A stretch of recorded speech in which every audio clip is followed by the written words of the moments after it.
I wish you a good evening, all of those of you practicing in the Buddhist religion. I'll give you some advice tonight on some ways and techniques to use in meditation, with techniques to help calm your mind, make your mind peaceful. Because if you don't understand how to calm your mind, make your mind peaceful, then your mind is weak or without energy. As long as your mind is not peaceful and is lacking energy, then it will chase after moods and sense objects. The Buddha thus gave us, his disciples, various techniques, methods for quietening the mind through meditation. The very beginning of meditation is to practice mindfulness of breathing, the in-breaths and the out-breaths. Everybody breathes, so it's an object that's very convenient and practical to use for meditation. Merely establish mindfulness on the in-breaths and the out-breaths. You don't have to force the breath to be any way. You don't have to force the breath to be shorter or longer than usual. Even though there are many of us sitting here together, try to imagine as if you're sitting sitting alone. There's no one else around. As you're practicing mindfulness of breathing, the mind will tend to run away, stray away from the breath and go thinking about all sorts of different things. Try to keep re-establishing mindfulness on the breath, and when you are mindful of an in-breath, then you can count 1. And when you breathe out, then count 1, just the same, 1 in-breath, 1 out-breath. And then a second in-breath, count 2, second out-breath, count 2. Another in and another out-breath, count 3. And count an in-breath and out-breath, it's 4. Another in and out-breath is 5. Having reached 5, you could go back to 1 again after the 5th in and out breath. Then the next in and out breath, count 1 again, back up to 5. Having gone up to 5, then maybe the next in and out breath, count 6 and 7 and so on. And go up to 10. Then go back after the 10th in and out breath, go back the next in breath, out breath, count 1 again. This is a simple technique for establishing mindfulness on the breathing. Having practiced like that, if your mind is still not very peaceful, it's still very confused or agitated, thinking a lot, then try taking in a very, very deep breath until you've completely filled your lungs with air, and then let all that air out again. And repeat this, do this 3 times, take 3 deep breaths and let them out again. Don't try and force the breath. Try and find a posture that is comfortable, alert but comfortable, and find a rhythm for the breath that is comfortable. If you keep practicing like this, counting the breaths up to 10, back and then back to 1 again, repeat the exercise, the mind will gradually calm down, and as it becomes one-pointed and peaceful, then that process of counting will stop all by itself, and the mind will settle on will be mindful on the breath by itself. As the mind calms down and becomes peaceful, there will just be the knowing of the breath. As there's an in-breath, there's the knowing of it. As there's an out-breath, there's the knowing of it. The mind won't be thinking about anything else or lost in thoughts, proliferations. There'll just be the knowing of the in-breaths and the out-breaths. As the mind becomes peaceful and mindfulness is established consistently on the breaths, the in-breaths, the out-breaths, then you might start to experience different things, different feelings within the body and the mind. These experiences you start to have as the mind becomes peaceful. For example, you might experience goosebumps, like your hairs stand on end. Feelings, the body feels very light and at ease, relaxed. Maybe tears start to form in the eyes, start to shed tears. Maybe you have the feeling as if waves breaking on a shore within your body, the feeling waves sweeping over the body and breaking on a shore. Or very, very pleasant feelings, the body feels very, very light, the body and the mind feel very light, as if you're floating on air, maybe even floating up to the ceiling, and your body seems to fill the entire room that you're sitting in. In the language of the Dhamma, these phenomena we call piti. And there are 5 different kinds of piti. What it means when these different experiences of piti manifest in the mind, it means the mind will be very content with the meditation object. It'll be interested in that meditation object, be very happy to be meditating. But the way to practice is to just keep establishing mindfulness on the breathing, the in and out breathing, the feeling of the breath as it becomes more refined. You don't have to interest yourself in these different experiences of piti. Let them take place by themselves, but you don't have to make anything out of them.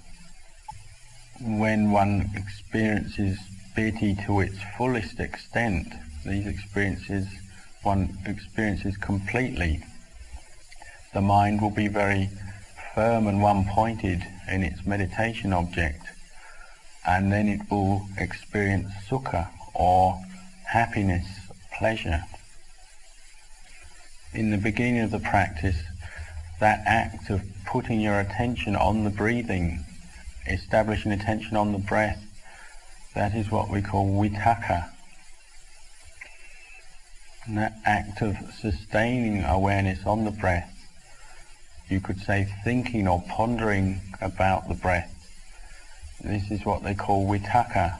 One is not thinking about other things, pondering other things, one is just thinking about the breath, pondering the breath. This is vichara. When one is establishing awareness on the breath, there's vitakka. One is pondering the breath, there's vichara. And piti arises, and sukha arises. There's pleasurable interest in the meditation object, and there's feelings of happiness, of rapture. Then the mind will be very firm and one-pointed on its object. As the mind becomes more and more refined, mindfulness becomes more and more refined, and the mind becomes one-pointed, focused on the breath, the actual physical feeling of the breath will subside or disappear, and you'll be left with this one-pointed knowing. With these 5 factors, vitakka, vichara, piti, sukha, and the final one, ekaggata, one-pointed or focused attention on the breath. When all those 5 factors are present, then, for instance, the mind might hear a sound. You might hear a sound, but the mind won't be bothered by that sound. It won't go out to that sound. This, you could say, is the mind has become calm at the first level, or the preliminary level of calm. The mind will be very still and withdrawn inside itself, with no thinking, no proliferation or wandering thoughts. You could say that the mind of the meditator that has reached this stage is the mind that is practicing the path or marga. It's the mind that is progressing along the path. It's restrained and peaceful from all different sense objects, mind objects, thoughts. The mind doesn't wander or stray off to the left or to the right, above or below. It's very centered, one-pointed, in the middle of things. Having been like this, in this state of stillness, one-pointedness for a certain period of time, the mind will then withdraw or come out of that state and start to experience thoughts and sense objects again. When that happens, when the mind starts to think, to wander again, or to experience different sense objects, mindfulness will immediately be there to see what happens, to see the mind as it starts to move. You will see very clearly that if the mind moves out from this place of one-pointedness, if it starts to move off following a thought or a sense object, then that will be the cause for it to suffer in some way. But if the mind is able to catch itself as it starts to move off from the place of peace with a thought, following a sense object, if it catches itself and then lets go of that, then it won't lead on to any suffering, it won't suffer. If the mind is truly calm, then as it experiences different sense objects and thoughts, wisdom or insight will see very clearly that these are the source of suffering if it attaches to them, and it won't let the mind attach to them. This is the benefit or the purpose of calming the mind, because it provides a foundation for mindfulness and insight, which will lead the mind to freedom from suffering or liberation from suffering. So practicing sitting meditation like this is the beginning of the practice, which is something you should all try to do and endure the difficulties or obstacles that you might face as you practice like this. It's quite natural that some days you'll feel more peaceful, experience more peace. Other days you might be very confused, agitated. You should aim to look after your mind from the very first moment when you wake up in the morning, to practice mindfulness and to develop samadhi, and look after your mind at all times. If you don't try practicing mindfulness throughout the day, from the time you get up in the morning, then you'll tend to be thinking, proliferating, imagining all sorts of things throughout the day. And even if you come in the evening to sit meditation, it'll be very difficult to calm the mind down, to get much peace if you haven't been thinking about or practicing mindfulness throughout the day. And the things that are obstacles, or the things which will make us not peaceful, they're around us all the time, they exist all the time.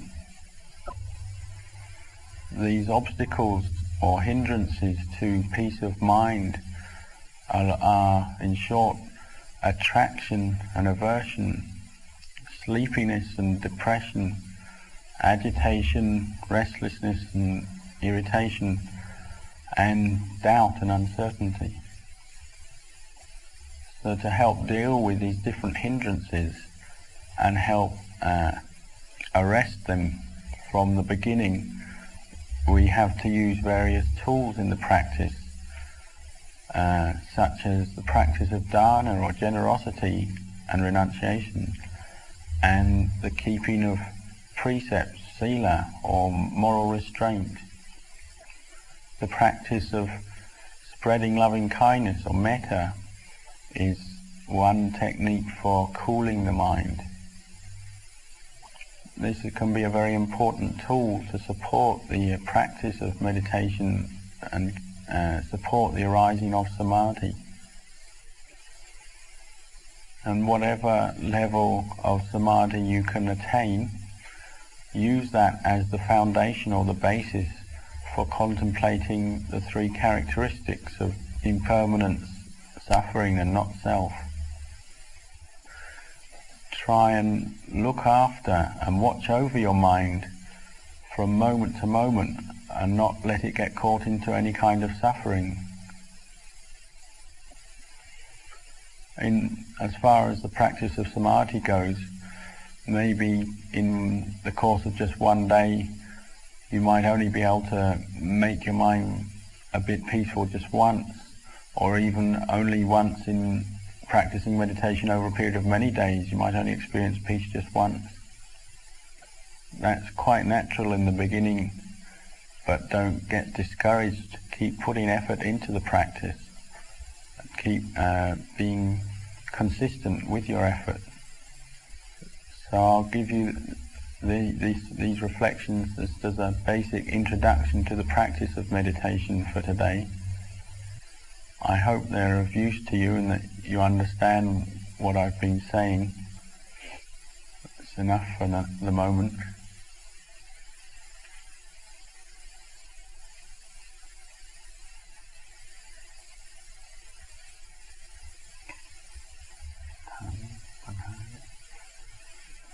For the next period, if anybody has any questions, wants to discuss anything about meditation, please feel free to ask.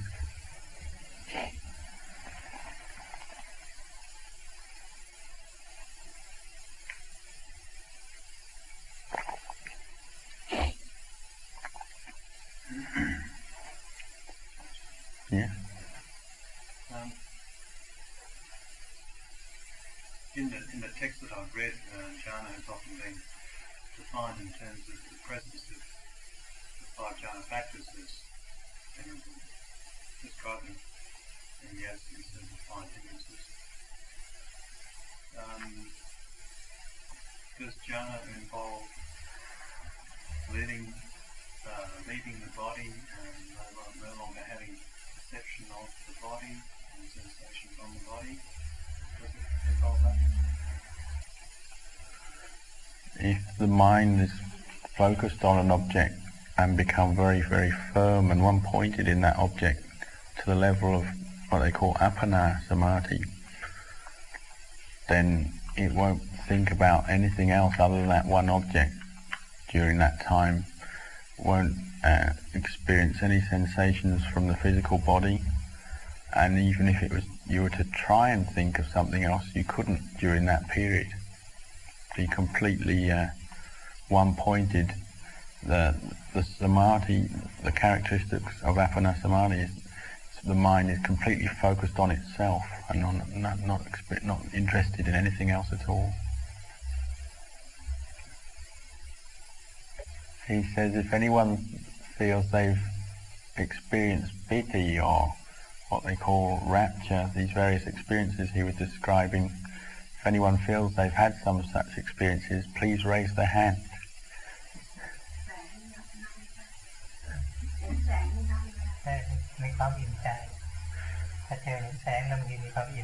If anyone feels if they've seen lights or had any kind of experience where they felt very calm, peaceful, very full, the word he uses like full, please raise your hand. There's a few.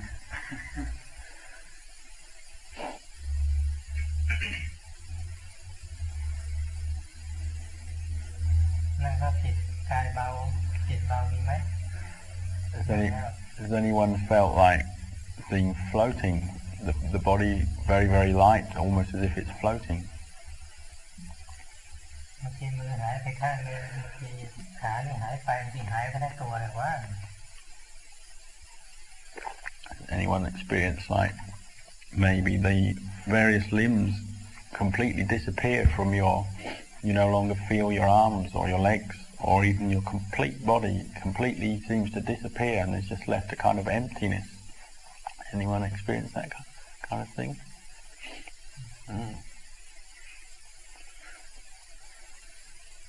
I'll just recap on what he said first before that last question. He said these various experiences, if you do have them, they're all very good, and they help encourage you to keep practicing. These are the sort of experiences to be looking for as you're meditating. Not to get discouraged if you haven't had any such experiences yet, but if you do, it's good, because if you are working with a lot of agitation, confusion all the time, then it can become quite tough, obviously.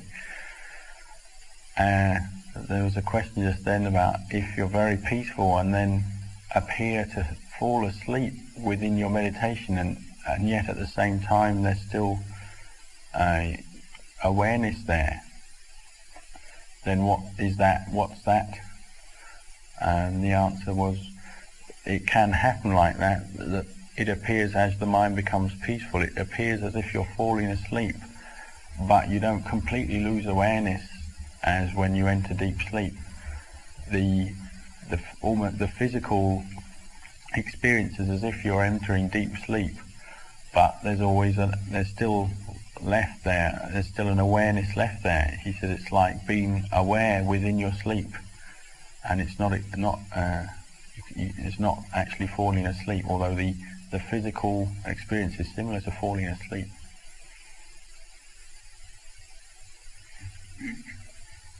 When the mind is very calm and you keep focusing on your breathing, suddenly as if you are watching your body sitting there, and the mind seems to go out and watch the body sitting and doing meditation. Something like watching myself.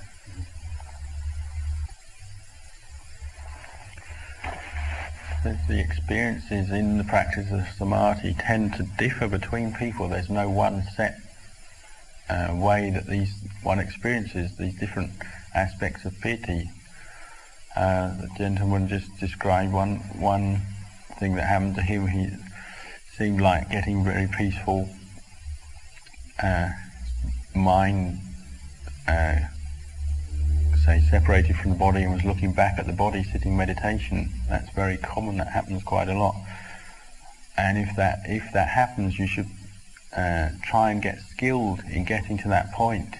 And then when you have the feeling like your mind is separating from the body and looking down at the body or looking back at the body sitting meditation, then when you're in that state, to contemplate the body, look at the body and start contemplating the three characteristics, and that can lead to the rising of insight. As you're contemplating like this, as if you're looking back at your own body and contemplating the three characteristics, you might have some kind of sign or deep insight, seeing the impermanent nature of the body, seeing the body changing in some way, and that'll give rise to insight, or vipassana insight.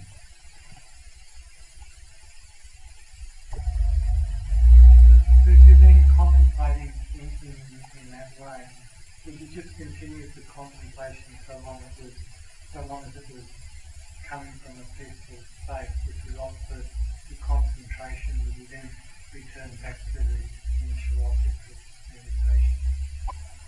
Yes, that's correct. If your contemplation, or if your practice of insight, clear seeing of the three characteristics, degenerates, if the level of calm of the mind degenerates, that practice, that clear seeing of the three characteristics will not be sustained, and instead of clearly seeing the three characteristics, one will start proliferating or just thinking again in the ordinary sense. So then one has to go back to one's meditation object and re-establish samadhi, say recharge the mind or re-energize the mind, because it's this energy of samadhi which supports the practice of vipassana. And for that reason, samadhi is a very important and indispensable part of the practice.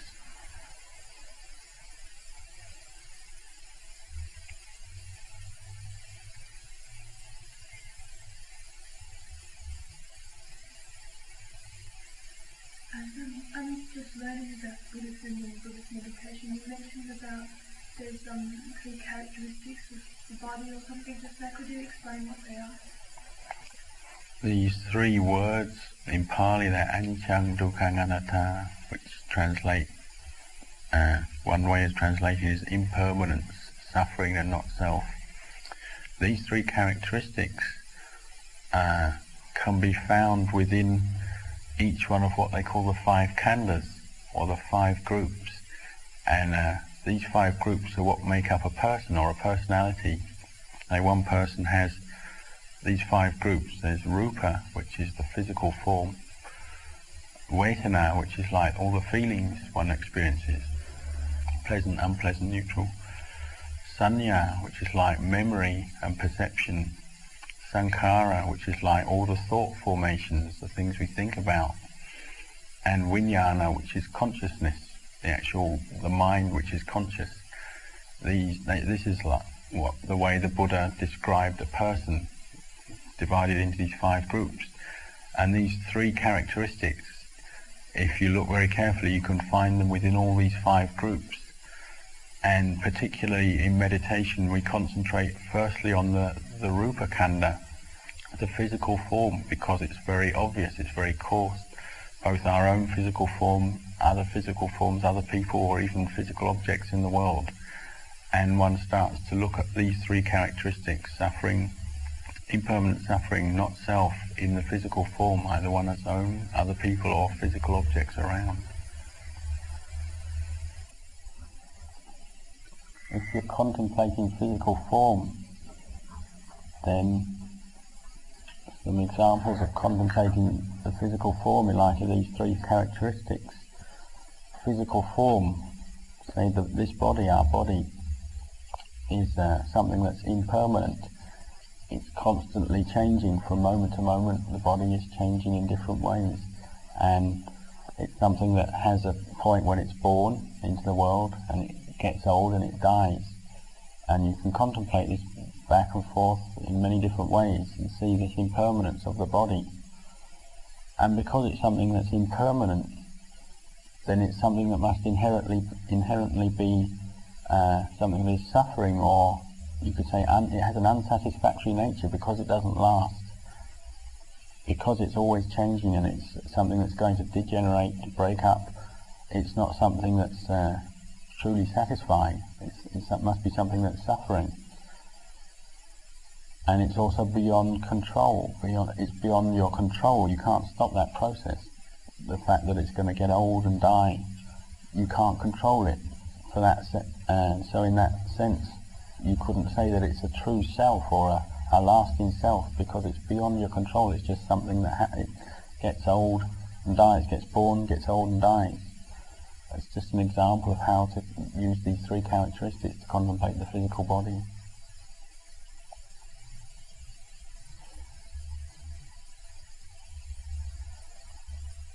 This question. During meditation, sometimes I have this memory of things I forgotten, but it turns out during meditation, is this part of the 2 characteristics that you're talking about too? These memories, these different memories that come up, are things that arise and pass away. And so you can take them as an object for mindfulness. Just watch the arising memories that arise and watch them pass away.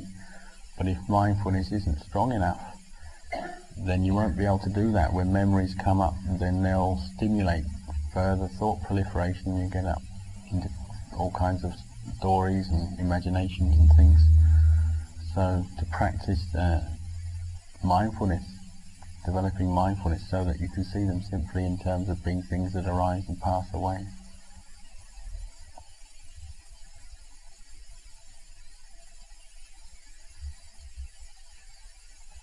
Does that answer the question?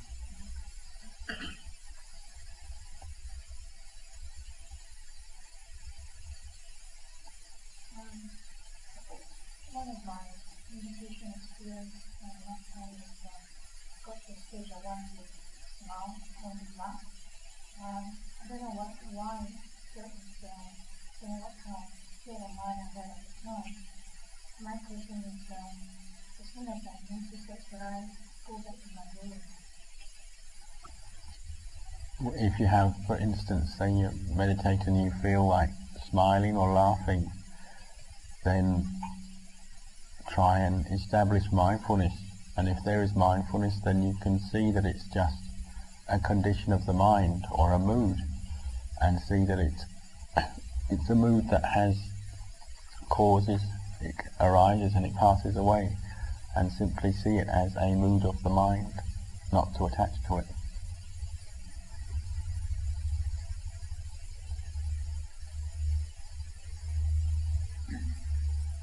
Is it that when you practice mindfulness all the time, your mind, your lesser and lesser thought will come, because you just watch, you are not interested in it, and it will go away, and eventually no thoughts will become in.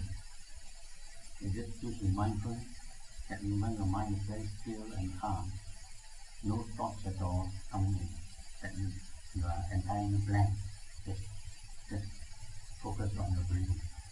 Is it due to sharp mindfulness? If you're practicing mindfulness of breathing, then you are recollecting the breathing, so you're not recollecting anything else, thinking about anything else. So if there is consistent mindfulness, then naturally all other kinds of thinking will stop. You could say this is a way of exercise or training the mind, just like when you work out or physically train the body with different exercises and sport. Then this is like to train the mind. You have to train the mind like this in mindfulness, train it to be mindful, and that's the way it becomes strong and vigorous.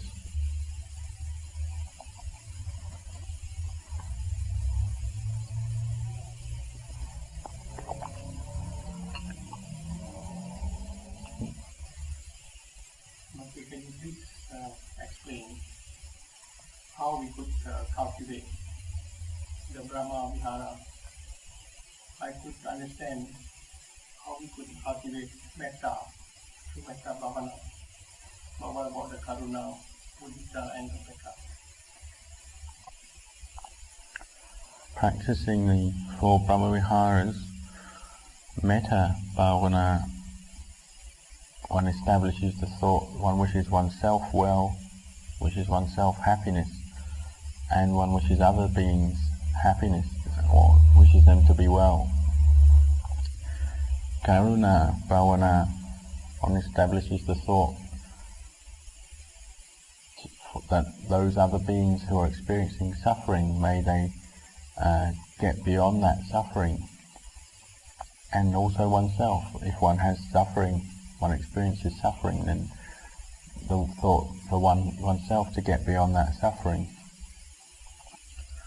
Mudita bhavana, one establishes the thought that when other beings experience good things or experience happiness in some way, one supports that happiness, encourages it, and is happy that these other beings are experiencing happiness.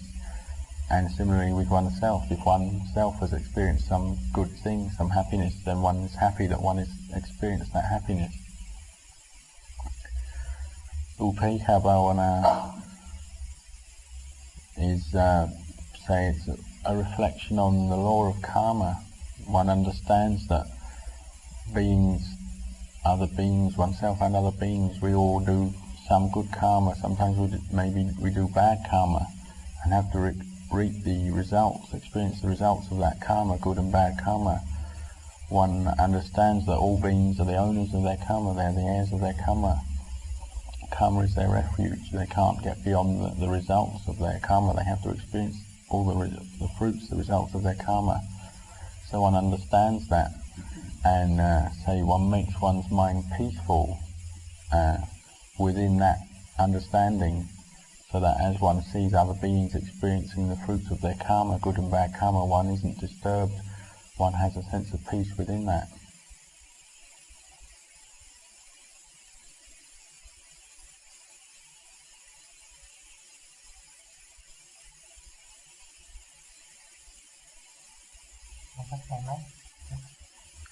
You understand? Is that?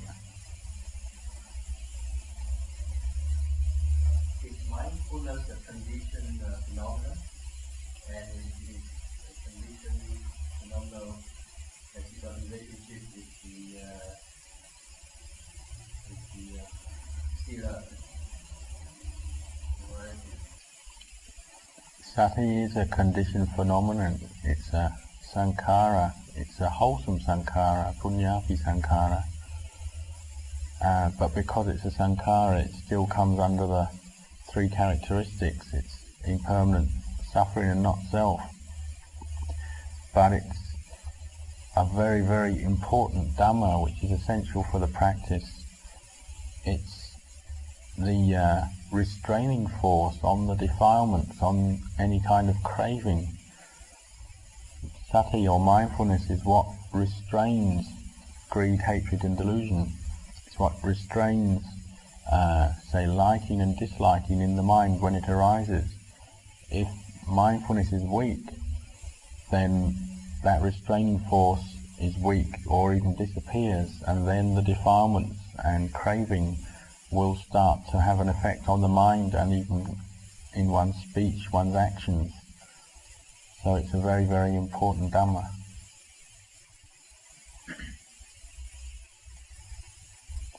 Answer the question. In order to strengthen mindfulness, what you see an important conditional factor.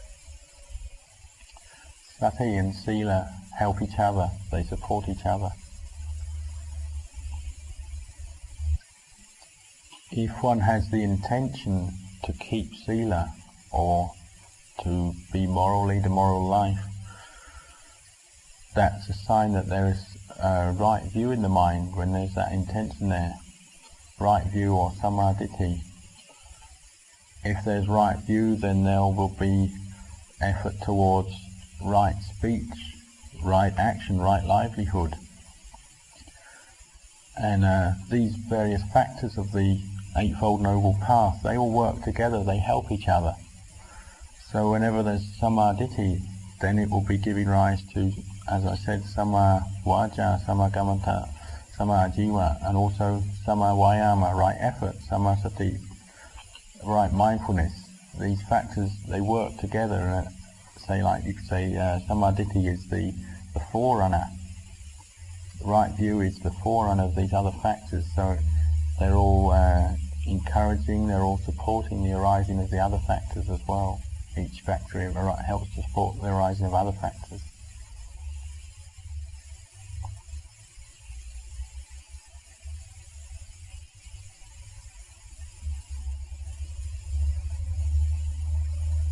Did you have a question? When I discussed the exercise, I read in the book that it is one of the four younger aspects, satisfaction, and it is maintaining interior and balance also. And so it is becoming a sankhara, and that's going to be impermanent thing. Sorry, what? Mentioned as impermanent thing as well. It is, I just I'm just confused because how can something which has to become enlightened become Alright. impermanent or... Talking about sati as a indriya or as a pala or as a bojjhanga, one of the factors of enlightenment. These are all dhammas which in the practice of satipatthana, foundations of mindfulness, they're all, you would contemplate them as Kammanupassana Satipatthana.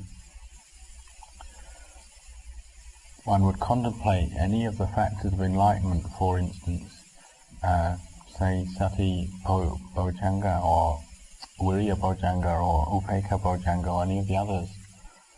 One would contemplate them, seeing that they arise and they pass away, seeing that there is not a self in that mindfulness as an enlightenment, even though it is a factor of enlightenment, but that mindfulness is still something that is not self. Still something that's impermanent.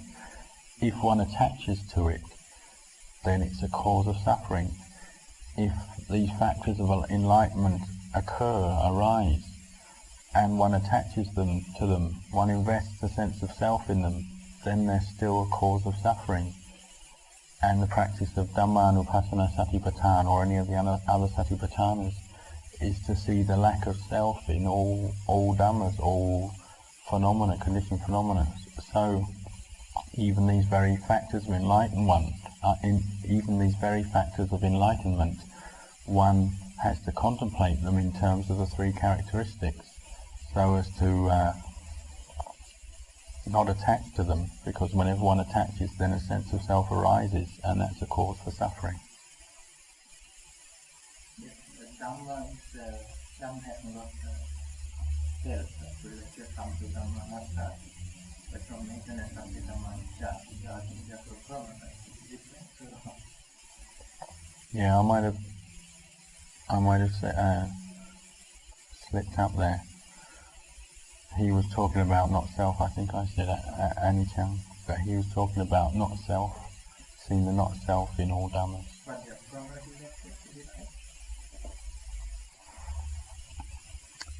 When the mind, when the factors of the path, the 8 factors of the noble path, unify in a mind, Sila, Samadhi, Panya, come together in the mind, it's at that moment that the mind, you could say, makes the decision, or makes the verdict, takes the verdict that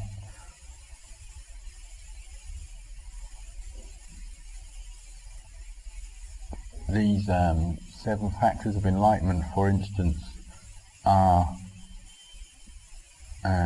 things not to attach to, or the very factors of the path, Sila, Samadhi, Panya, are things not to attach to. When the mind makes that decision, it makes a decision not to attach, then it becomes independent, free, even from these factors of enlightenment, even from Sila, Samadhi, Panya. It becomes free from all these things.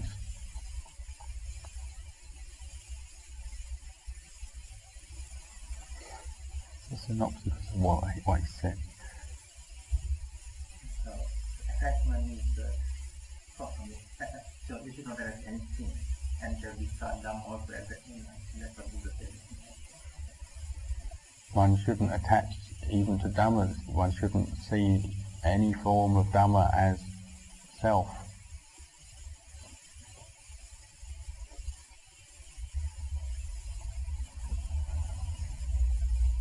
Does that answer your question?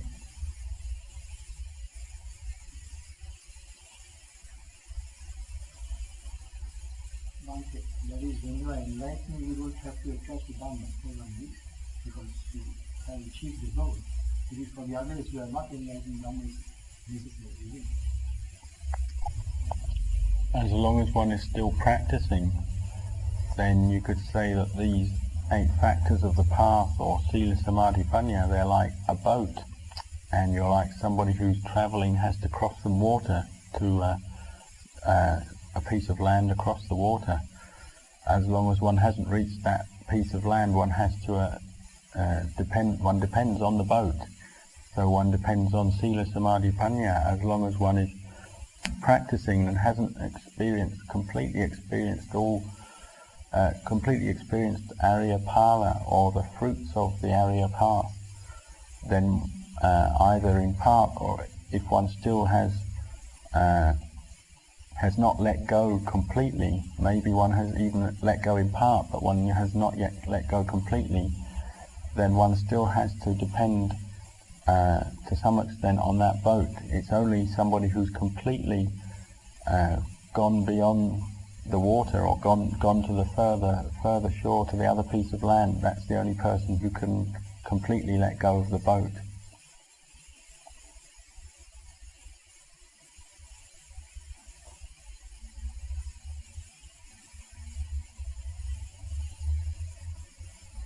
Sorry? When the 8 senses of enlightenment are 8 senses converge, the mind makes a ready. And this means that one enters the village and the other. The mind makes a ready. When 8 senses converge. It means the mind sees the truth about conditioned phenomena or sankharas. One sees the truth of the way they are.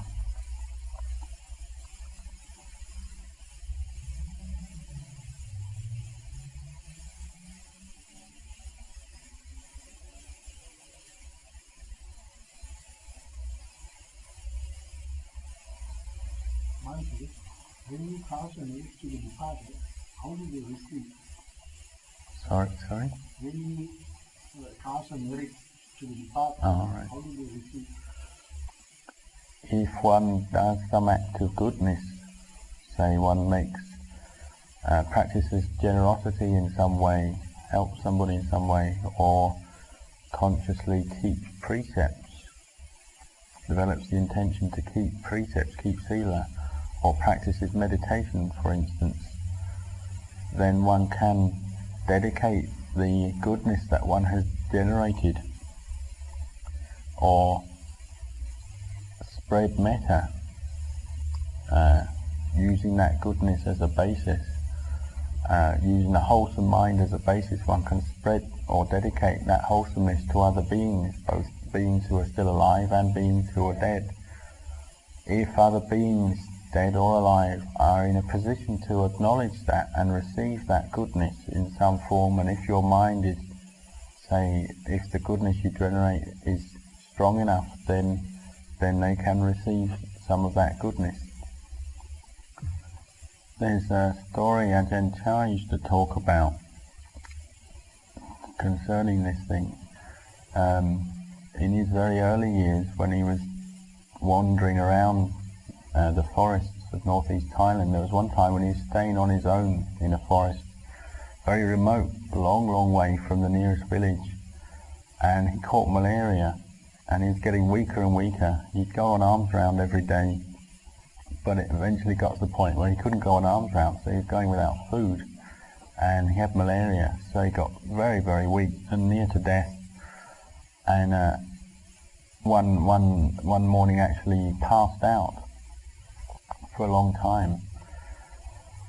At that time, his relatives back in his home village, a long way away, probably a couple of hundred kilos away, I think, he hadn't been in touch with them for a long time, because in those days there wasn't much of a postal system, there was no telephone, of course. They hadn't seen him for a long time, and they assumed he'd died. So they all got together this day and went to the local monastery and made an offering of alms to the monks and dedicated the merit to him, assuming he was dead. And by coincidence, that day was the day he passed out. And when he woke up, having passed out for quite a long time, very weak, but when he woke up, he felt unusually well, very full, and say physically much stronger, invigorated, felt quite peaceful, even though he hadn't had any medicine or nothing, he hadn't had any food that day. And it was such an unusual experience for his physical well-being to suddenly improve like that he noted it down in his diary, the day and the date. And later on he recovered, and later on when he got back to his home village a long time after that, he asked his family about during that period, what had they done anything, and they said they'd gone to the monastery, and he knew the day, the time that they'd made this offering, and he often would recount this story as an example of how the act of a formal act of making an offering or doing some good act and then formally dedicating the merit of that act to another being, in this case to him, it really works.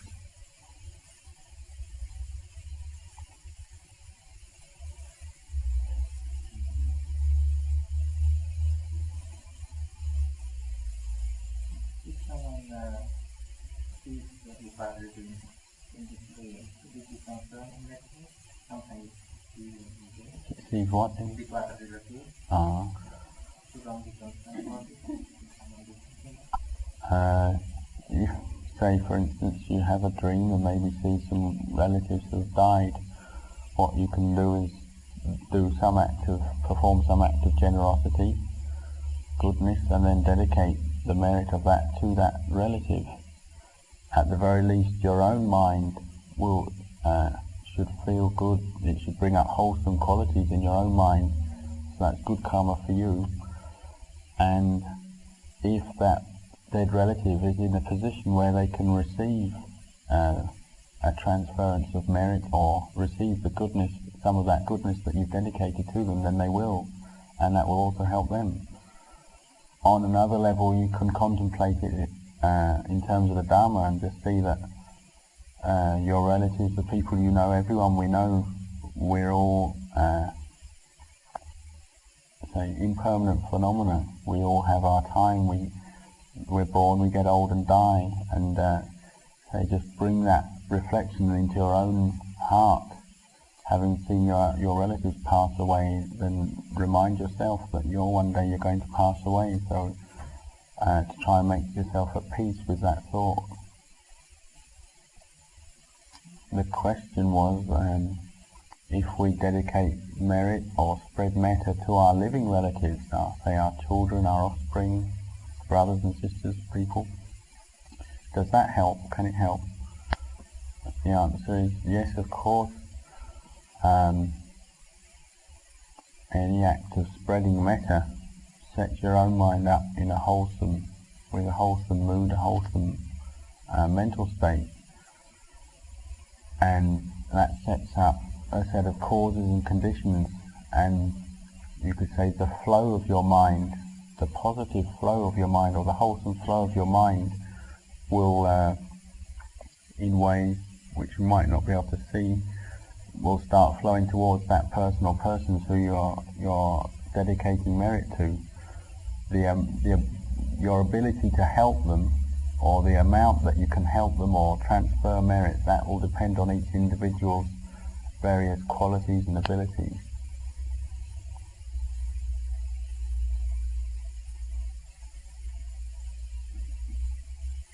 What is the significance of transferring somebody to the God and thereby it's already got a lot of merit?